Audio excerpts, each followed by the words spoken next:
Salut les gars, j'espère que vous allez bien. Alors j'espère que tout se passe très bien pour vous. On se retrouve aujourd'hui pour une nouvelle vidéo. Dans cette vidéo, on va parler du visa. Dans cette vidéo, je vais vous donner des conseils nécessaires, une stratégie nécessaire qu'il vous faut pour réussir votre visa en seulement 2 semaines. Être serein et demander son visa pour l'avoir d'un coup. Donc si vous êtes en procédure de demande de visa en ce moment, restez jusqu'à la fin de cette vidéo parce que je pense que j'ai une surprise pour vous. Laissez un like, activez la cloche de notification, abonnez-vous pour les nouveaux, partagez la vidéo, laissez un commentaire, ça fait toujours plaisir de voir des commentaires. Et il faut le savoir, il y a toujours quelque chose à dire. Posez vos questions, n'hésitez pas, demandez, n'hésitez pas, on va vous répondre. Je vais vous répondre. Alors moi je suis Fabien, sur cette chaîne je vous donne des conseils et astuces pour étudier à l'étranger. Vous le savez déjà. Et si tout est fait, on se retrouve après le générique.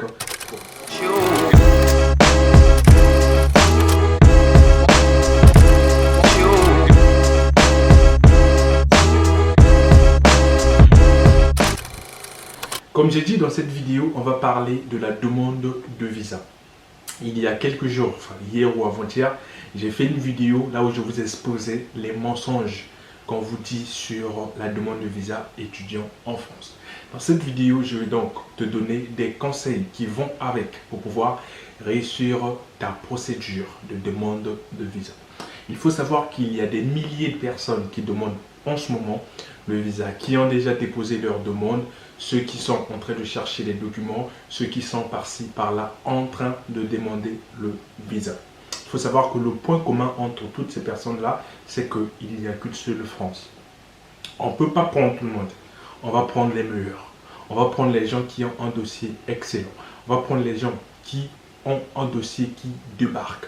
Un dossier qui impressionne tout le monde. Alors, comment faire pour faire ce dossier-là qui impressionne tout le monde? La magie? Appeler un marabout? Non, c'est pas ça. Le plus important pour avoir ton visa, c'est toi. C'est d'abord toi. C'est ce que tu penses. C'est ta vision de faire les choses. Comme aujourd'hui, tu as déjà passé l'étape d'entretien, tout ce qu'il y a à faire, dans ton cœur, je pense que tu as quelque chose qui peut convaincre à cette personne-là qui va traiter ton dossier que tu mérites d'avoir la possibilité d'aller étudier dans n'importe quelle université au monde. Tu le mérites. Et tu as cette chose-là qui peut convaincre tout le monde pour t'accorder cette chance si tu veux ou cette possibilité si tu veux. Mais c'est que aujourd'hui, on parle de visa pour étudier en France. Tu n'as plus cette possibilité-là de pouvoir parler devant ces gens-là pour leur démontrer ce que toi tu vaux. Donc, tout ce qu'il te reste à faire, c'est juste leur démontrer tes capacités, mais à travers un dossier. Et ce dossier, ça serait ton dossier de demande de visa. Est-ce que tu m'as capté jusque-là? Si tu m'as capté jusque-là, ça veut dire que tu es concentré.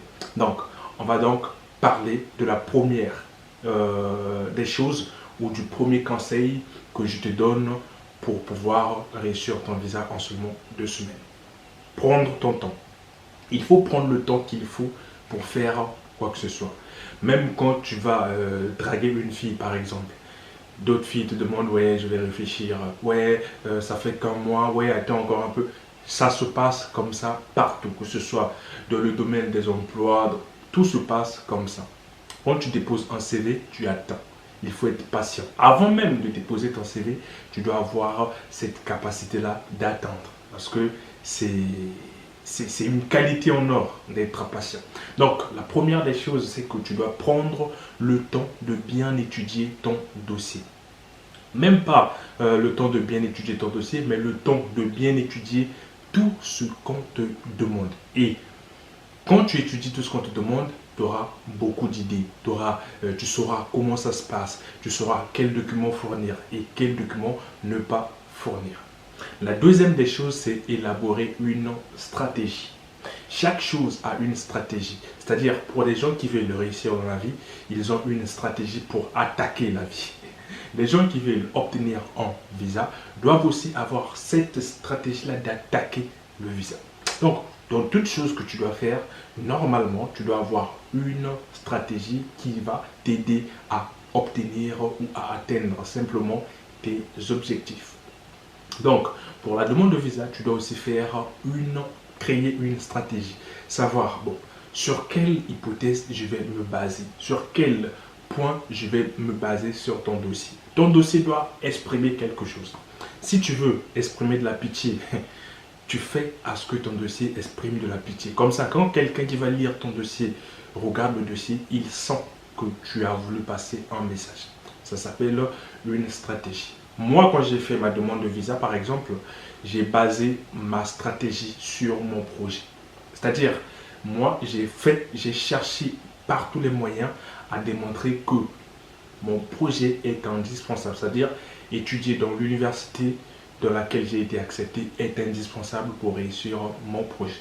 Et ça a marché. Tout le monde le fait d'ailleurs sur le projet. Mais sauf qu'il y a des manières de le faire, des bonnes manières de le faire et des mauvaises manières de le faire. Donc, si vous voulez encore en savoir plus, laissez d'abord un like jusque-là et écrivez-moi sur Instagram, sur WhatsApp ou un numéro qui s'affiche quelque part. Je suis prêt à vous aider pour ces stratégies. Donc, la deuxième des choses, comme j'ai dit, c'est d'établir une stratégie. Et la troisième des choses, c'est de faire ton dossier, faire à ce que ton dossier parle. Comment faire à ce que ton dossier parle? C'est à travers des lettres explicatives. Je vais vous donner un secret que je n'ai jamais donné quand je fais mes vidéos ou encore pourquoi j'ai obtenu le visa facilement en seulement une semaine, deux, je ne sais plus. Mais ce qui est sûr, c'est que j'ai même pas dépassé 2 semaines. C'était entre 7 et 9 jours. Pourquoi je l'ai fait? Parce que j'ai utilisé la stratégie des lettres explicatives. C'est une stratégie en or que personne n'arrive à comprendre. Aujourd'hui, je trouve encore des gens qui m'appellent pour me dire « Ouais, Fabien, la lettre explicative, est-ce que c'est obligatoire? Est-ce que… » Non, la lettre explicative n'est pas obligatoire. D'ailleurs, la lettre explicative n'est pas indispensable. C'est pas demandé en fait. Mais toi, tu demandes pour donner des explications. Et c'est à travers les lettres explicatives que vous allez pouvoir convaincre des gens. Quand tu dragues une fille, on va parler de drague parce que je pense que tout le monde aime la drague, comme ça c'est beaucoup plus facile. Quand tu dragues une fille, elle te donne la possibilité de la convaincre, de lui dire que oui, toi c'est vraiment l'homme qu'il faut. C'est à travers les explications que tu expliques. Et les lettres explicatives aussi, c'est pareil. Ne venez pas faire 10 lettres explicatives pour un dossier, par exemple. Non, les lettres explicatives, c'est juste quoi? Je vais vous donner un exemple sur les liens de parenté, par exemple.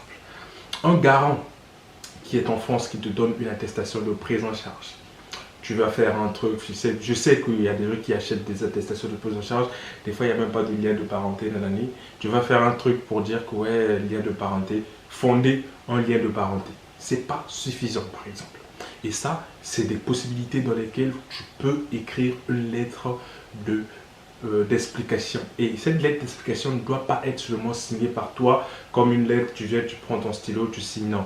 Cette lettre explicative doit faire l'objet d'une légalisation et doit présenter vraiment quelque chose qui est bien et qui montre que tu as vraiment fait beaucoup d'efforts. Moi, j'ai fait beaucoup d'efforts. Quand je faisais mes lettres explicatives, même quand je le fais avec mes candidats que je campagne et autres, c'est comme ça. On le légalise, on va, s'il faut aller à la justice, légaliser, mettre la loi sur le mensonge, on met. Pourquoi? Parce que ça rassure tout le monde. Aujourd'hui, vous appelez les gens sur Internet, vous avez peur parfois de quelqu'un qui t'appelle, ouais, Nani, tu as peur de lui faire confiance parce que tu ne le connais pas, tu vois. C'est pareil pour les gens qui traitent les dossiers. Quand on voit tes dossiers, il y a beaucoup de dossiers à traiter pour le visa. Il y a beaucoup de dossiers, il faut le savoir. Il y a beaucoup de dossiers à traiter. Donc, faites à ce que votre dossier soit différent des autres. La dernière chose que je vais vous conseiller, c'est un bonus. Et cette chose-là est indispensable, que ce soit pour qui que ce soit, pour tout le monde, c'est indispensable. La seule chose qui va vous permettre à 100%, et cette chose, j'aurais dû le dire à la première position, mais je ne l'ai pas dit. Pourquoi? Pour donner ce conseil seulement aux gens qui sont fidèles et qui restent jusqu'à la fin. C'est la prière. La prière, c'est indispensable et c'est ce qu'il vous faut pour réussir votre visa. La prière. Priez avant toute chose. Priez avant toute chose. Je pense que sur ce point, je vais vous donner des conseils que non, pour prier, il faut faire notre Père qui est aux cieux, que ton nom soit sanctifié. Vous le savez déjà. Alors, j'espère que cette vidéo vous a plu. Si c'est le cas, laissez un pouce bleu, activez la cloche de notification. Surtout, c'est très important pour le soutien de la chaîne, me soutenir et soutenir encore d'autres personnes qui sont derrière moi, qui m'aident à travers les montages de vidéos et quoi que ce soit. C'est très important. Donc, laissez un like, partagez. Je ne sais pas tout ce que vous voulez, mais laissez quand même quelque chose. Très important. Priez les amis. Et on se retrouve à la prochaine fois pour une nouvelle vidéo. Ciao.